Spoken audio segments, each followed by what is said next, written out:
Vamos estudar agora a pressão arterial.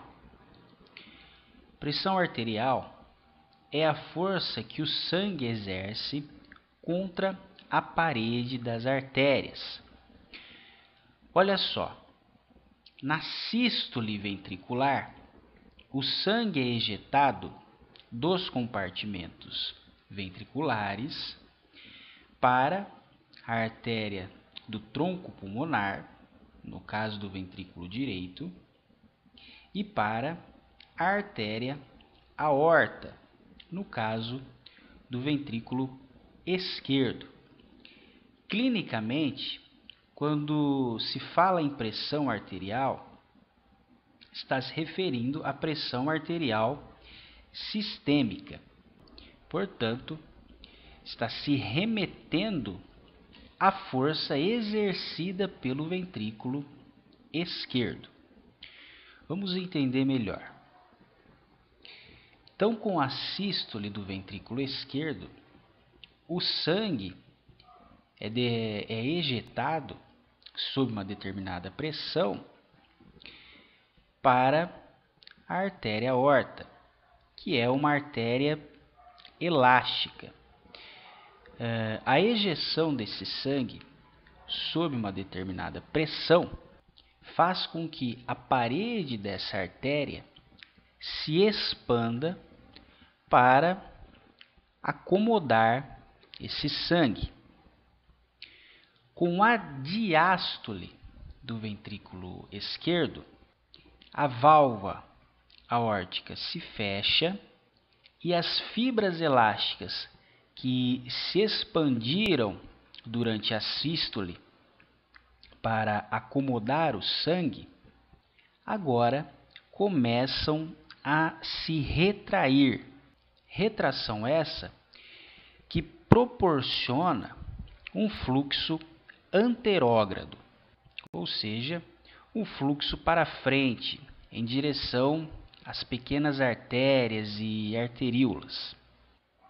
Bom, lá na aula intitulada O Coração como uma Bomba, nós vimos que em condições fisiológicas, a pressão sistólica alcançada pelo ventrículo esquerdo é de 120 milímetros de mercúrio, sendo esta, então, a pressão exercida contra a parede da artéria aorta na sístole do ventrículo esquerdo. Com a diástole do ventrículo esquerdo e com a retração elástica da artéria aorta, essa pressão cai constantemente até próximo a 80 milímetros de mercúrio, sendo esta, então, a pressão diastólica. Desse modo, a pressão de 120 por 80 milímetros de mercúrio, em condições fisiológicas de um adulto jovem, é a pressão arterial da circulação sistêmica. Já a pressão na circulação pulmonar, que se deve à sístole e diástole do ventrículo direito, é de aproximadamente 25 a 24 milímetros de mercúrio durante a sístole ventricular direita e de aproximadamente 8 milímetros de mercúrio durante a diástole ventricular direita.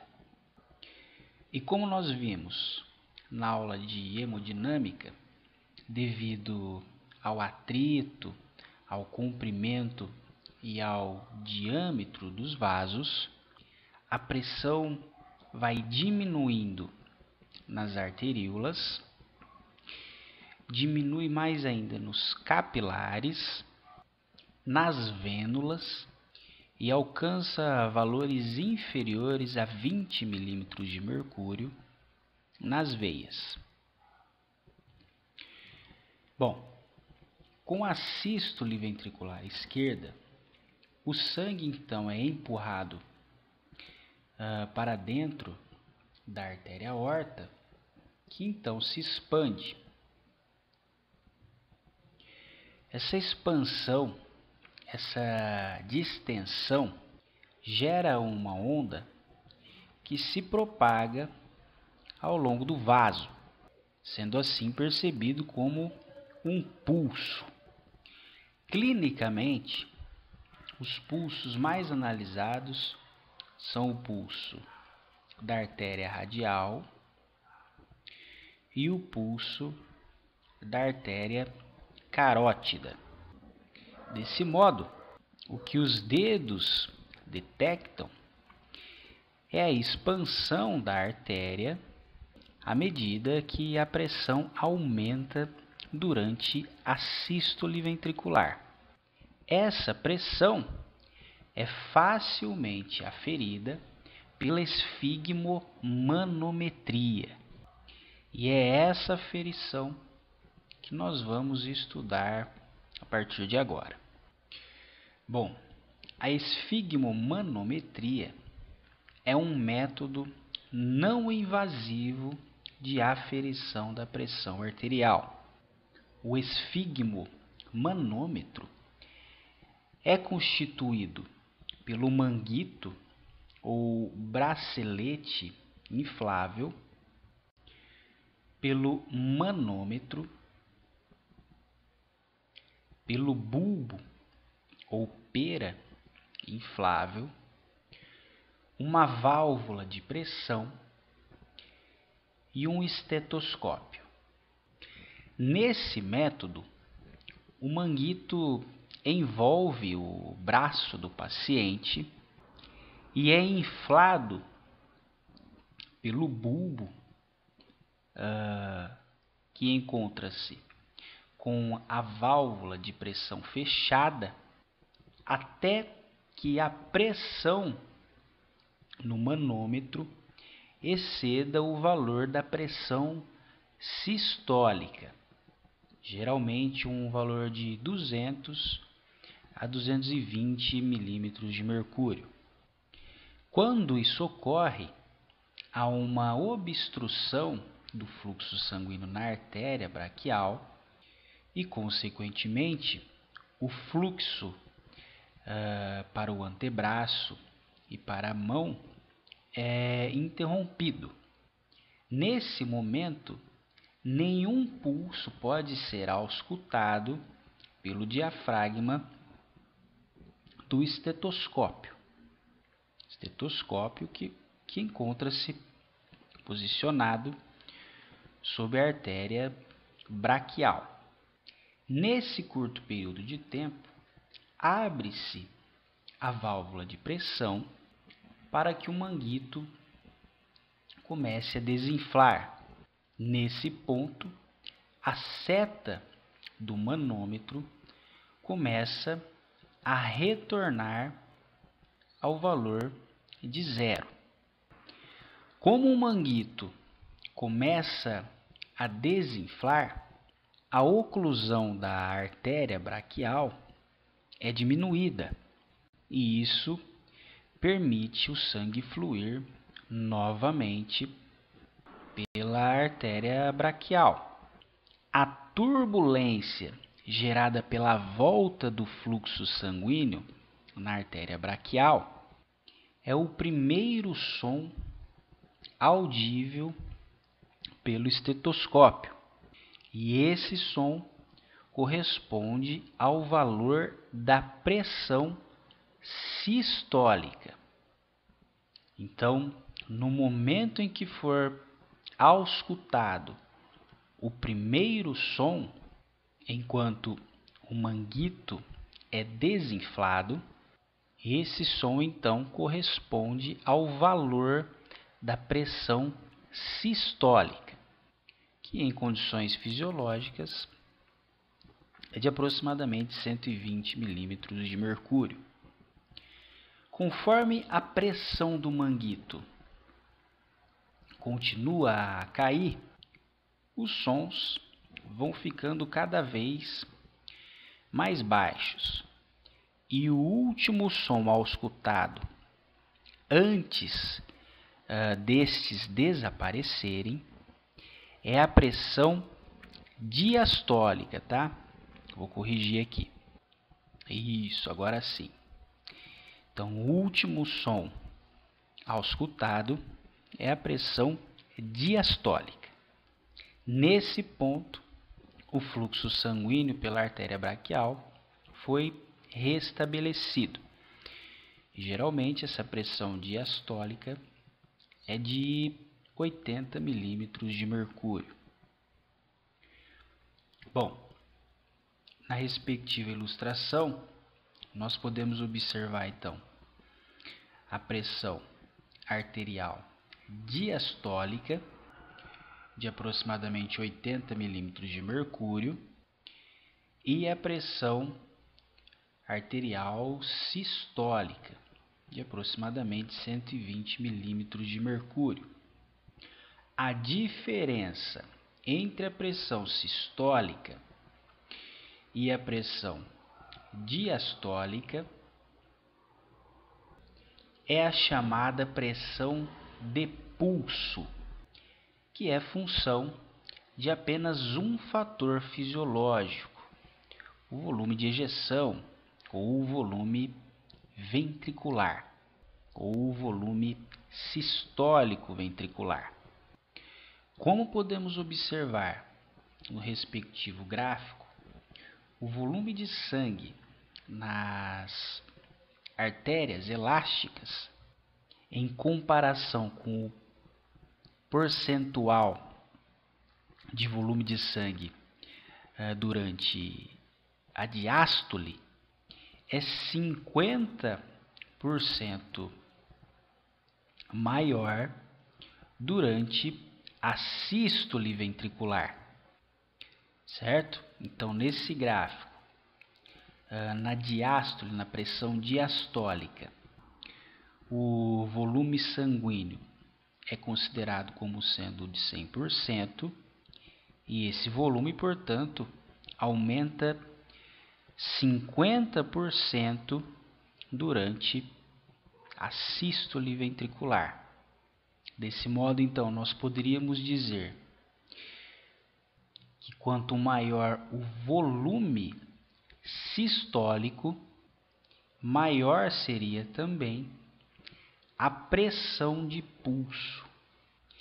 E além do volume sistólico, a pressão de pulso depende também da complacência arterial ou capacidade de expansão da artéria, que, como você pode observar no respectivo gráfico, durante a diástole a complacência arterial é uma, e essa complacência aumenta na sístole ventricular ou na pressão sistólica.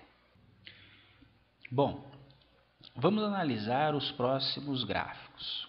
Então, nesse gráfico, no eixo horizontal, nós temos o volume sistólico e no eixo vertical nós temos a pressão de pulso e a pressão arterial.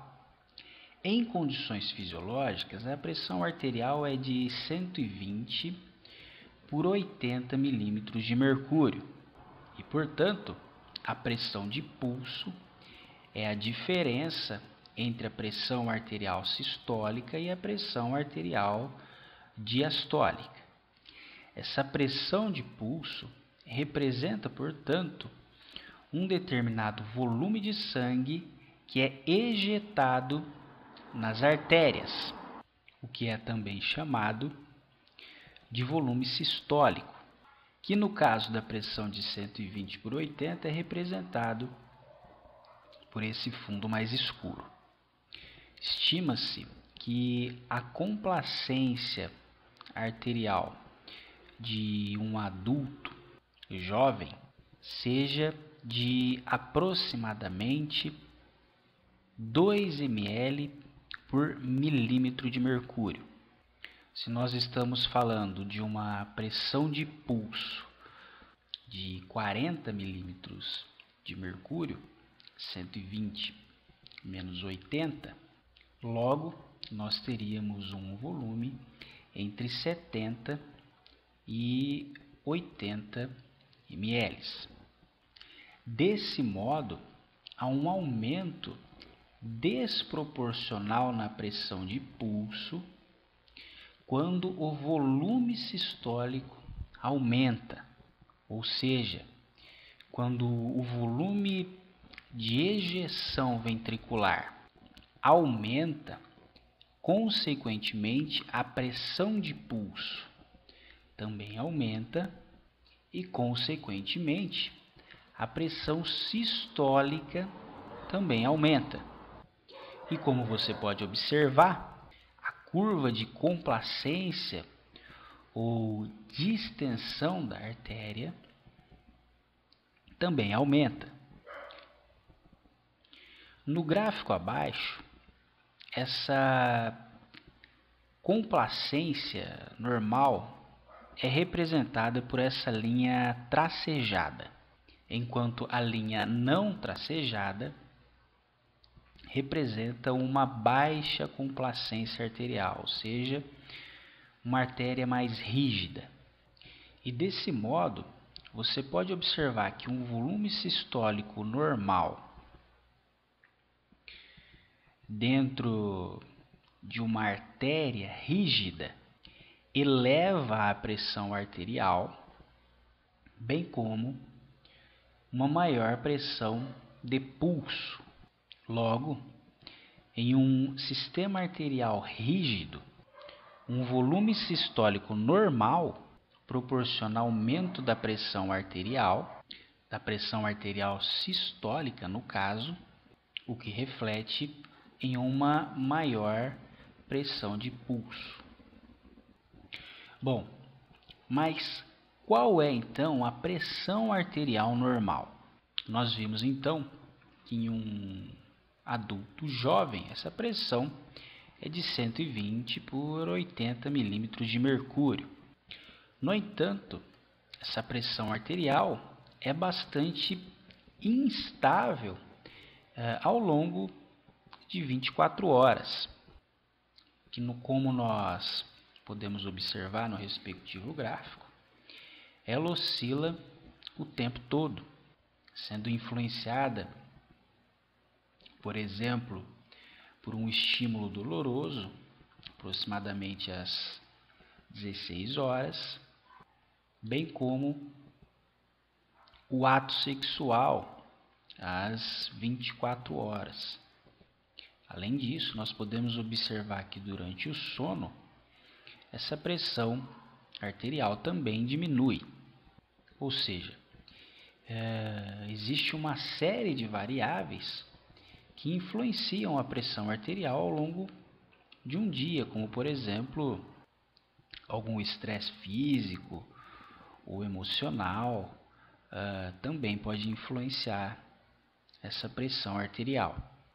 Além disso, a idade também é uma variável que influencia na pressão arterial, que como nós podemos observar no respectivo gráfico, que correlaciona a pressão arterial com a idade, onde nós temos a pressão sistólica, a pressão diastólica e a pressão média, que é produto da pressão diastólica mais 1/3 da pressão de pulso, onde, por exemplo, a pressão diastólica de 80 milímetros de mercúrio mais 1/3 da pressão de pulso, portanto 13,3, é igual a uma pressão arterial média de 93,3 milímetros de mercúrio. Nós podemos observar então que a pressão sistólica é maior no gênero masculino e aumenta com a idade, e é discretamente menor no gênero feminino e também aumenta com a idade, sendo superior à pressão sistólica do gênero masculino após os 70 anos de idade. Esse mesmo aumento também é observado na pressão diastólica, tanto para o gênero masculino quanto para o gênero feminino, e se estabiliza e tem uma tendência de queda após os 60 anos de idade.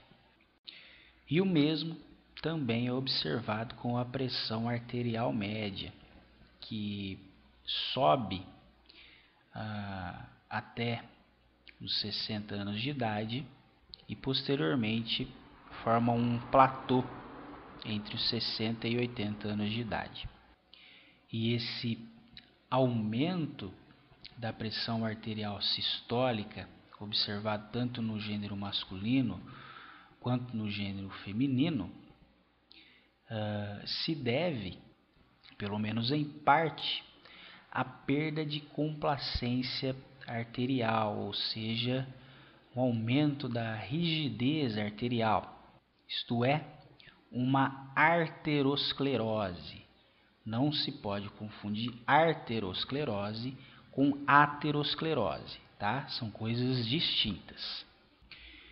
Além disso, vários outros fatores influenciam a pressão arterial ou pressão arterial média, como por exemplo, o volume sanguíneo, que pode ser determinado pela ingestão de líquidos ou pela perda de líquidos, podendo esta ser passiva, como por exemplo, no quadro de uma hemorragia, ou então regulada pelos rins. A pressão arterial também depende do débito cardíaco ou da efetividade do coração como uma bomba, o que pode ser avaliado pelo débito cardíaco, bem como pelo volume sistólico ou volume de ejeção do ventrículo esquerdo. A pressão arterial também pode ser influenciada pela resistência do sistema ao fluxo sanguíneo, o que é determinado pelo diâmetro dos vasos sanguíneos em geral, portanto, sistema arterial e também venoso. Esse diâmetro dos vasos sanguíneos nós iremos discutir na próxima aula, são regulados por um controle intrínseco, isto é, um controle do próprio vaso sanguíneo, sendo esta podendo ser uma resposta miogênica, uma resposta regulada por fatores parácrinos e também por fatores físicos. Já o controle extrínseco é regulado por fatores parasimpáticos, simpático, bem como por fatores endócrinos. Mas todos estes, melhor dizendo, serão estudados na próxima aula. Por enquanto, você pode revisar esse conteúdo pelas seguintes referências.